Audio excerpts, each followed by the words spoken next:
बिस्मिल्लाहिर्रहमानिर्रहीम। अस्सलामुअलैकुम नाजरीन, मिक्स्ड इन्फो टीवी के साथ मैं हूँ जाहिद फ़ारूक।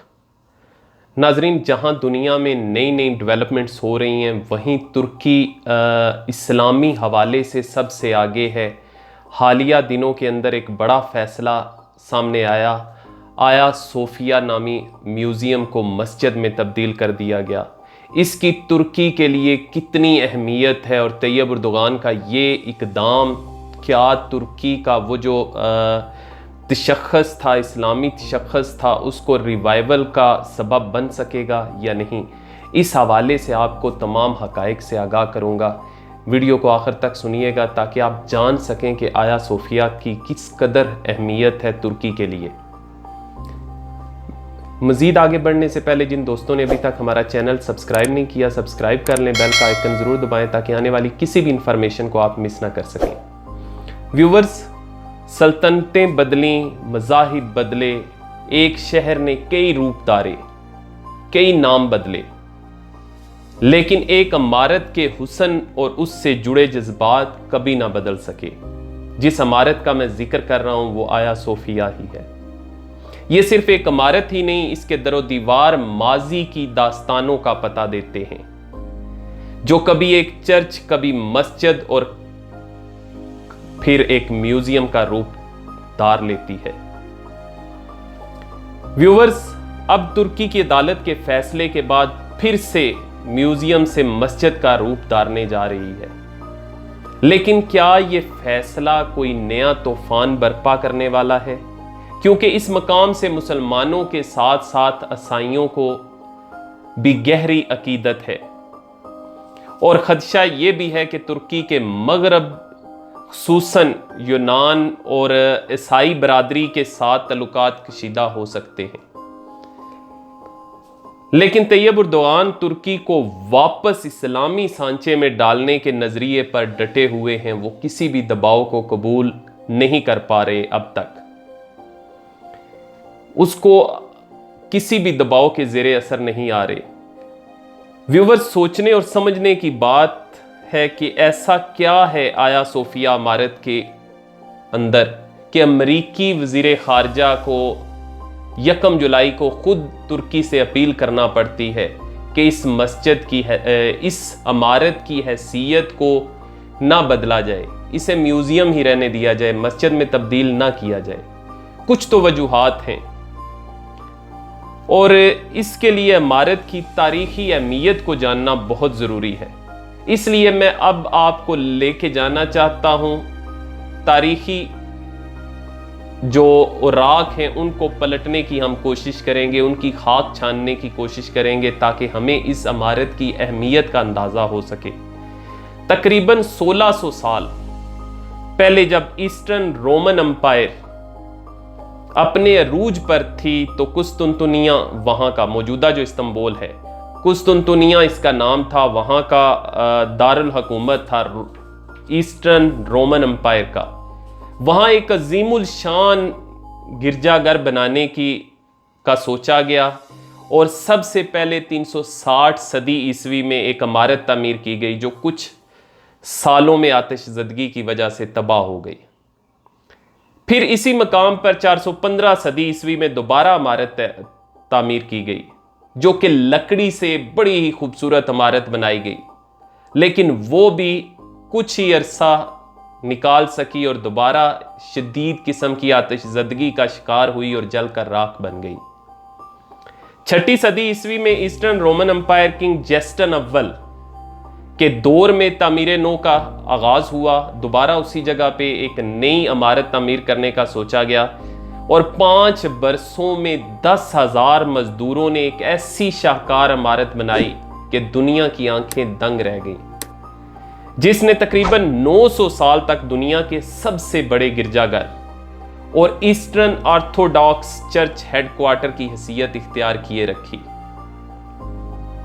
15वीं सदी तक ईस्टर्न रोमन एम्पायर तकरीबन जवाल पजीर हो चुका था, उसकी हुकूमत सुकड़ चुकी थी और फिर 1453 सदी ईस्वी में सुल्तान मोहम्मद फातेह ने कुस्तुनतुनिया को फतह किया, इस्तंबुल को फतह कर चुका था और इस्तांबुल को फतह करने के बाद उसने सबसे जो पहला काम किया वो इस इमारत को, जो कि हेडक्वार्टर तस्वर की जाती थी तमाम ईसाइयों के लिए, तमाम गिरजाघरों का हेडक्वार्टर थी, उसको एक मस्जिद के अंदर तब्दील कर दिया गया।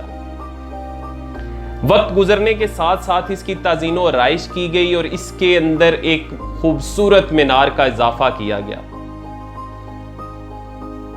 मीनार का इजाफा होने के बाद यहां ये बाकायदा एक मस्जिद का रूप धार चुकी थी।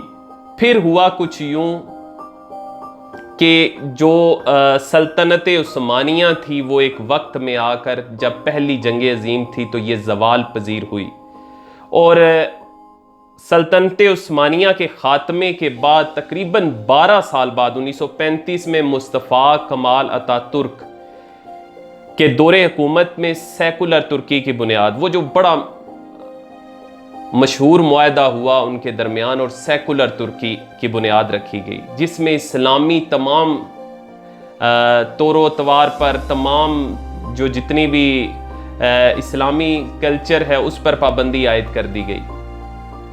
तो इस दौर में सेकुलर तुर्की की जब बुनियाद रखी गई तो कमाल पाशा अतातुर्क, मुस्तफ़ा कमाल पाशा अतातुर्क ने इस मस्जिद को म्यूजियम में तब्दील कर दिया। सिर्फ उसकी वजह यह थी कि वो ईसाइयों के साथ और मुसलमान जो थे उन दोनों के लिए, चूंकि ये एक ख़ास अकीदत रखती थी, उनके दरमियान तनाज़ात का बायस बनती थी। इस वजह से उन तनाज़ात से बचने के लिए मुस्तफ़ा कमाल अतातुर्क ने जो मस्जिद थी उसको म्यूज़ियम में तब्दील कर दिया, और ये तुर्की मुकम्मल तौर पर सेकुलर तुर्की था। फिर जी तुर्की का रिवाइवल शुरू होता है, तुर्की वापस अपनी रवायात की तरफ पलटने की कोशिश शुरू करता है, और रजब तैयब एर्दोआन 2003 में हुकूमत में आते हैं, जो इस्लामी कल्चर का रिवाइवल चाहते थे या चाहते हैं।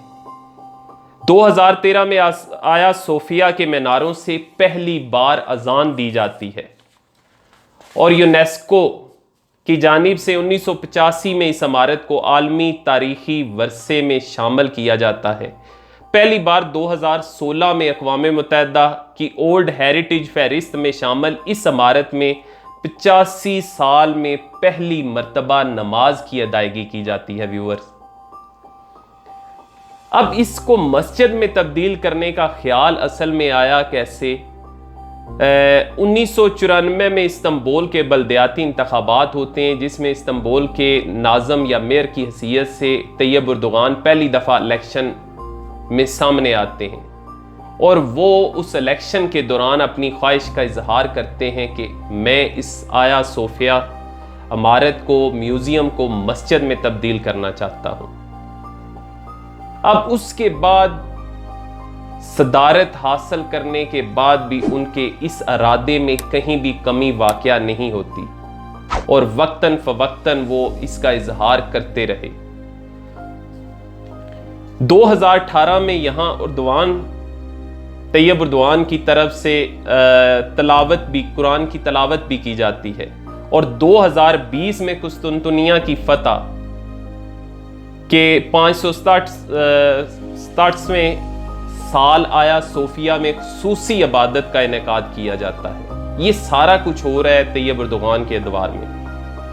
अब म्यूजियम से दोबारा मस्जिद में बदलने पर यूनान, रूस और अमरीकी हुकाम की तरफ से शदीद तशवीश का इजहार किया गया या जाहिर किया जा रहा है, और वो नहीं चाहते कि इसकी हैसियत दोबारा मस्जिद में तब्दील हो। वो चाहते हैं म्यूजियम ही रहे, लेकिन इसकी हैसियत में बदलाव ना लाया जाए। रूस में मशरकी ऑर्थोडॉक्स कलीसाओं के वफाक के सरबराह ने भी सख्त तशवीश का इजहार किया। उसकी वजह क्या है? क्योंकि रूस के अंदर ऑर्थोडॉक्स जो ईसाइयों का फ़िरका है, इसकी बहुत बड़ी आबादी मौजूद है, लेकिन अदालती फैसले ने कमाल अतातुर्क का वो जो हुक्म था उसको मनसूख कर दिया, और इसको दोबारा मस्जिद में तब्दील करने का हुक्म सुनाया गया है। और तैयब एर्दोगान खुद भी यही चाहते थे, इसका कई बार वो इजहार भी कर चुके। और अब इसको मस्जिद में तब्दील होने के बाद हालात किस तरफ जाते हैं, किस करवट जाते हैं, ये तो अलग बात है। लेकिन तैयब अर्दोगान के ये इरादे जाहिर करते हैं कि वो तुर्की को सेकुलर से निकाल कर दोबारा इस्लामी नजरियात में डालना चाहते हैं। और ये उन्हीं तमाम फैसलों की कड़ी है जो कि अर्तुगरुल गाजी जैसी सीरीज मुसलसल अपने लोगों को दिखाई गई ताकि उनके अंदर वो जज्बा बेदार हो सके, उनको एक खालस मुसलमान बनाया जा सके। व्यूवर्स, ये तो तारीख थी आया सोफिया की और इसके फैसले के असरात क्या हो सकते हैं उससे आपको आगाह किया। अगर आप चाहते हैं कि मज़ीद इसी तरह की इंफॉर्मेशन आपको हासिल होती रहे तो हमारा channel mixed info TV subscribe करें, बेल का आइकन ज़रूर दबाएं और आप अगर वीडियो पसंद आए तो लाइक कीजिए। अगर अपनी राय का इजहार करना चाहते हैं तो कमेंट सेक्शन में जाकर अपनी राय का इजहार कीजिए, वीडियो को शेयर कीजिए। मुझे इजाज़त दें। अपना और अपने इर्द गिर्द मौजूद लोगों का बहुत ख्याल रखिएगा। अल्लाह हाफिज़।